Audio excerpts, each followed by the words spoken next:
Assalamualaikum warahmatullahi wabarakatuh.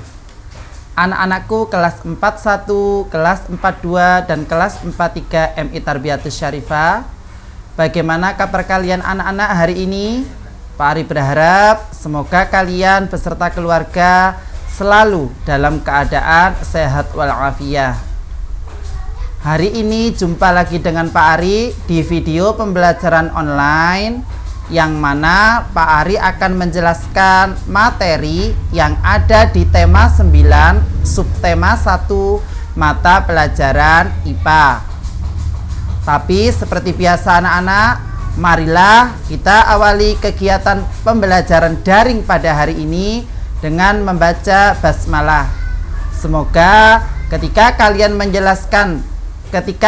mendengarkan penjelasan dari Pak Ari, kalian dilindungi Allah, diberikan kemudahan oleh Allah, dijadikan oleh Allah anak yang hebat, dan diberikan ilmu yang bermanfaat.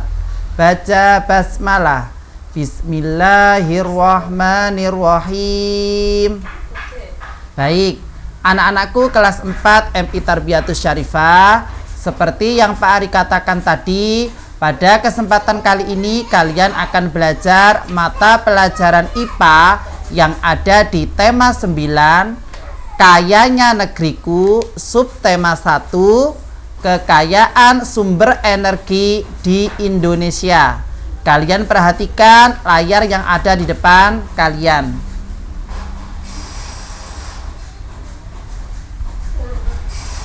Di layar sudah Pak Ari tuliskan ya.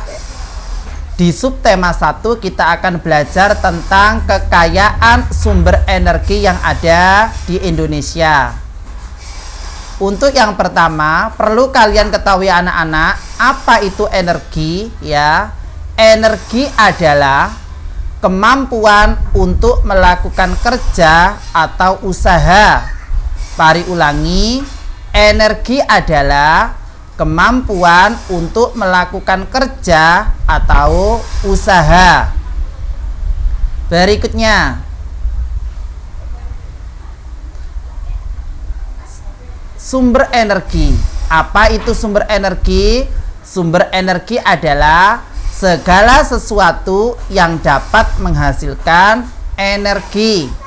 Mari ulangi, sumber energi adalah segala sesuatu yang dapat menghasilkan energi. Berikutnya anak-anak, kalian perhatikan. Perlu kalian ketahui anak-anak, sesuai dengan judul yang ada di tema 9, yaitu Kayanya Negeriku, kalian harus bangga. Indonesia adalah bangsa yang memiliki kekayaan sumber energi. Sumber energi mulai dari minyak dan gas bumi atau disingkat migas, sampai yang bukan minyak dan gas bumi atau non migas ya. Sumber energi itu ada dua macamnya. Ada yang dari minyak dan gas bumi disingkat migas, ada yang bukan dari minyak dan gas bumi atau non migas. Sumber energi tersebut anak-anak tersebar di seluruh wilayah yang ada di Indonesia.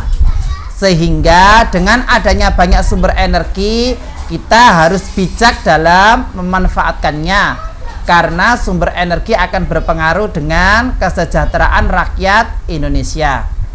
Nah, sumber energi itu anak-anak dibagi menjadi dua. Mari ulangi, sumber energi itu dibagi menjadi dua. Yang pertama adalah sumber energi yang tidak dapat diperbarui. Sumber energi yang tidak dapat diperbarui merupakan sumber energi yang akan habis. Sumber energi tersebut tidak bisa diperbaharui lagi. Pada umumnya, sumber energi yang tidak dapat diperbaharui itu berasal dari minyak dan gas. Contoh lainnya adalah batu bara, gas alam, dan hasil tambang lainnya. Itu adalah contoh sumber energi yang tidak dapat diperbaharui. Anak-anakku kelas 4 MI Tarbiyatus Syarifah, perlu kalian ketahui juga anak-anak, bahwa minyak bumi dan batu bara itu merupakan sumber energi yang berasal dari tumbuhan dan makhluk hidup yang terpendam selama jutaan tahun. karena memproduksi minyak bumi dan batu bara itu membutuhkan waktu yang cukup lama, sehingga minyak bumi dan batu bara itu termasuk sumber energi yang tidak dapat diperbaharui, sehingga akan habis jika sering digunakan secara terus menerus. Berikutnya, yang kedua yaitu sumber energi yang dapat diperbaharui. Sumber energi yang dapat diperbarui merupakan sumber energi yang tidak akan habis meskipun digunakan secara terus-menerus. Loh, Pak Ari, berarti kalau sumber energi dapat diperbarui boleh digunakan secara tidak bijak? Tidak juga, ya. Mengapa? Karena akan bisa merusak lingkungan yang ada di sekitar kalian. Sumber energi yang dapat diperbaharui, ya, ini bisa diusahakan dan dibuat oleh manusia. Meskipun demikian, kita sebagai manusia, makhluk ciptaan Allah, sebagai bentuk rasa syukur atas nikmat yang sudah diberikan Allah terhadap negara kita, alangkah baiknya jika kita tetap harus bijak dalam berhemat ketika menggunakannya. Apa contoh sumber energi yang dapat diperbaharui? Contohnya adalah air, tanaman, hewan, dan tumbuhan. Anak-anakku kelas 4 MI Tarbiyatus Syarifah, perlu kalian ketahui anak-anak, matahari merupakan sumber energi terbesar bagi bumi. Energi matahari tidak akan pernah habis digunakan. Energi matahari bermanfaat bagi seluruh alam, terutama makhluk hidup.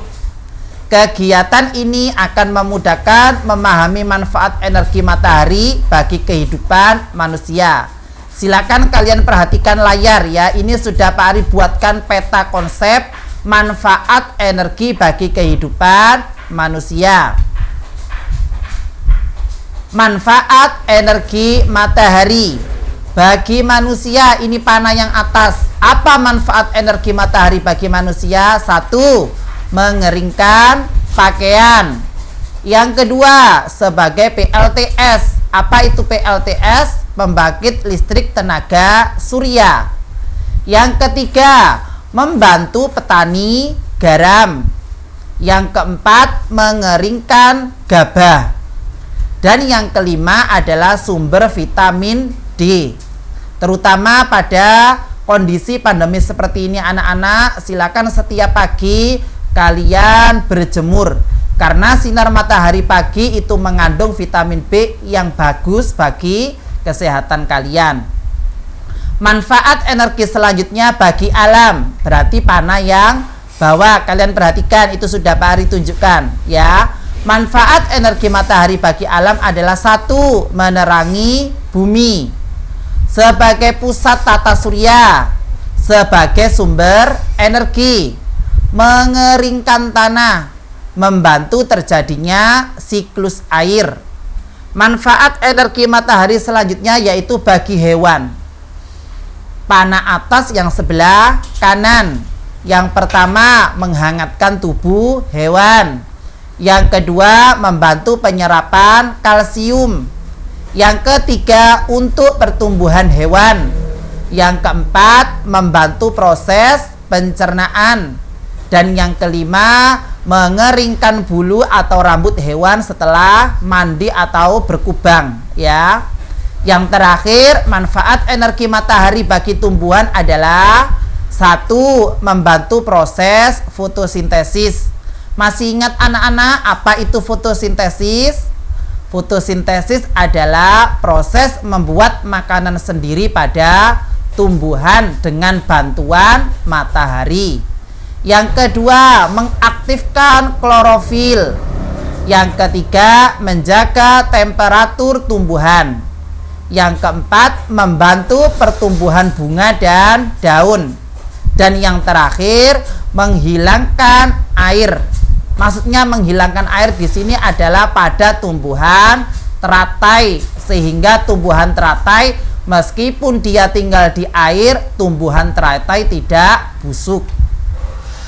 Anak-anakku kelas 4 MI Tarbiyatus Syarifah, setelah kalian paham apa itu sumber energi, sekarang kalian juga harus tahu anak-anak, Sumber energi yang dapat menghasilkan listrik itu banyak sekali. Di layar sudah Pak Ari tuliskan.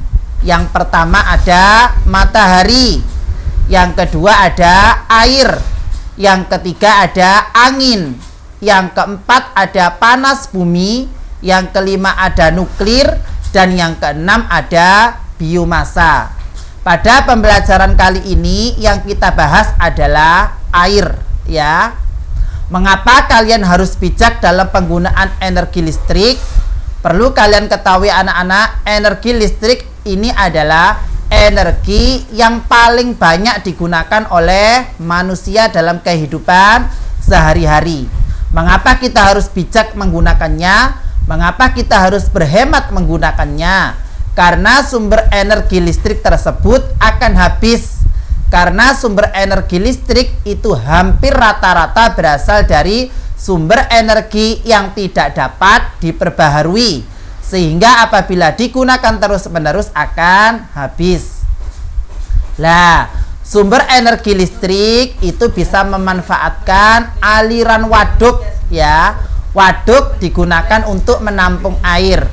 Banyaknya ketersediaan air menjadi salah satu alasan paling mendasar untuk membangun pembangkit listrik tenaga air yang ada di Indonesia.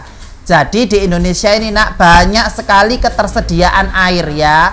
Sehingga sama orang-orang Indonesia dimanfaatkan untuk membangun PLTA, pembangkit listrik tenaga air, ya. Kalian lihat, PLTA kepanjangan dari pembangkit listrik tenaga air.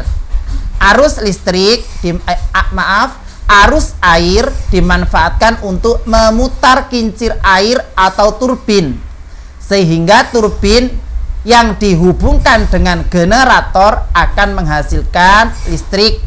Jadi kalau ada pertanyaan, kincir air atau turbin itu digerakkan dengan apa? Jawabannya adalah dengan generator, ya, diingat-ingat.